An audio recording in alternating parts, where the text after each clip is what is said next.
ביאת משיחנו ינהי קהילתנו כולם יוצאים לקראתו לעזיז רבי דאגון ביתו אשרי כל משפחת ביתו כל אחד הוא איתו מקובלת תפילתו לפני אלוקים אשרי משפחת Il y a nos sages qui disent quelque chose de magnifique. Nos sages ils disent que c'est le Zohar, Rabbi Shimon bar Yochai qui dit ça, que les espions qui sont partis espionner Israël, au fait, si eux, ils ont critiqué Israël, parce que ils ont dit, oui, si on rentre en Israël, on va plus être les chefs de notre tribu. Alors c'est mieux qu'on critique Israël, comme ça, on rentre pas en Israël, il y aura une révolution, on reste dans le désert, et chacun, il reste chef de sa tribu. Ça veut dire que ils ont cherché leur intérêt, mais ils n'avaient pas, je pense, vous avez compris ce que je suis en train de dire, les femmes, la Gemara dit que les femmes, ils étaient super. Aucune femme n'est morte dans le désert. Toutes les femmes, ils sont restées vivantes. Alors que tous ceux qui ont critiqué Israël, ils sont morts dans le désert. Pourquoi les femmes, ils sont pas morts dans le désert? Parce que les femmes, ils sont restés, ils étaient logiques. Ils ont dit les femmes à leur homme, à leur mari, mais vous êtes fous. Combien de temps on va rester ici dans le désert? C'est vrai, c'est bien, on a la manne, on a les 7 nuées, on est super, on vit très bien, mais attends, mais il y a une limite. C'est 40 ans, combien on va rester ici? Quoi? 40 ans, 50 ans, 100 ans, 200 ans? Qu'est-ce qu'on va faire ici? Alors on va finir par construire une ville, oui ou pas? Alors au lieu de construire la ville, quand on rentre en Israël, et tout est construit déjà là-bas. C'est logique ou pas? C'est logique. Et Hachem, il a admis ce que les femmes, ils ont dit. Il a beaucoup aimé.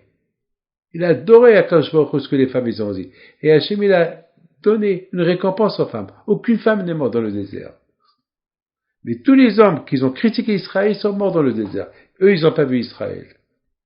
Que leurs enfants. Mais la question, elle se pose sur ces gens-là.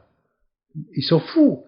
Parce que vous voulez rester président de votre tribu, vous critiquez Israël pour ne pas rentrer en Israël. Mais combien vous allez vivre? Et même si vous restez dans le désert président, la vie n'est pas limite, et elle n'est pas illimitée. Vous allez mourir après quelques années. Alors, pourquoi faire ça? D'après ce que je suis en train de vous dire, vous comprenez très très bien que si eux, au départ, ils ont dit la terre, elle est bonne, ils n'ont pas dit vraiment parce qu'ils pensaient que la terre est bonne. Ils avaient quelque chose derrière. Ils avaient des arrière-pensées. Eux, ils sont venus. Ils ont dit la terre elle est bonne. Vous avez compris? Ils ont dit la terre elle est bonne. Mais de leur tête, parce qu'ils ne peuvent pas venir et dire la terre elle n'est pas bonne. C'est un mensonge. Vous avez compris? La terre, oui, la terre. Mais après, ils ont détourné. Mais regardez, ces fruits sont bizarres. Regardez, il y a quelque chose. Mais tout cela pourquoi? Pour arriver à leur intérêt personnel, pour rester président à leur place. Regarde comment le Yetzirah est très fort. Le Yetzirah, il est très très fort. C'est pour ça qu'il faut être tenace, il faut être fort. C'est que la Torah qui te donne la force. Vous savez que j'ai vu dans un livre qui dit que les espions, ils ont dit à Moshe Rabbeinu, la terre est tellement bonne, il y a beaucoup de matériel, mais ici dans le désert il n'y a pas de matériel, on préfère rester dans le désert où il n'y a pas de matériel. Il y a trop de matériel. Mais Kalev et Yoshua, ils ont dit à Moshe Rabbeinu, Kalev et Yoshua, ils ont dit à Moshe Rabbeinu, ils ont dit, Moshe, ne les écoute pas. Le contraire, pour servir Hachem, même avec le matériel, on peut servir Hachem. On a besoin du matériel. On peut pas profiter tout le temps du spirituel, on a besoin du matériel pour faire des mitzvot avec le matériel. On peut pas vendre la manne pour faire la tzedaka. Il faut le matériel, on a besoin d'argent. Le but de l'homme dans ce monde-là, c'est de transférer le matériel dans le spirituel. Je mange pour servir à Kadosh Baruch Hu. Je prends des vacances pour avoir des forces, pour servir à Kadosh Baruch Hu. De là, vous voyez la force de Yitzhara, combien il est fort, qui peut détourner même les gens les plus forts, les gens les plus tzadikim, et les rendre Rishaim. Comme Korah. Regardez Korah.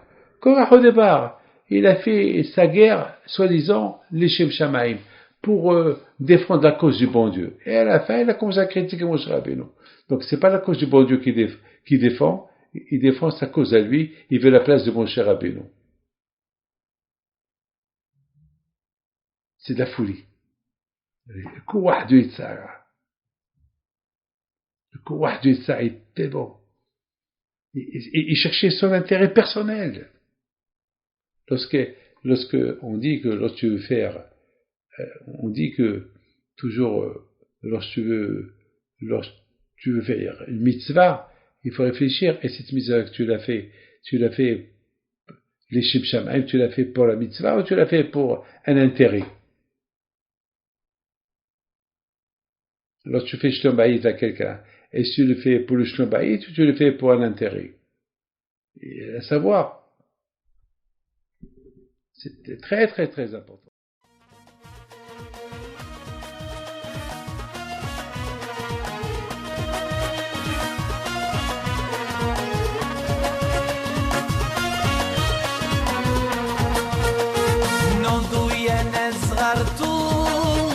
على ربيع حيم بنتو وقف لنا زي خو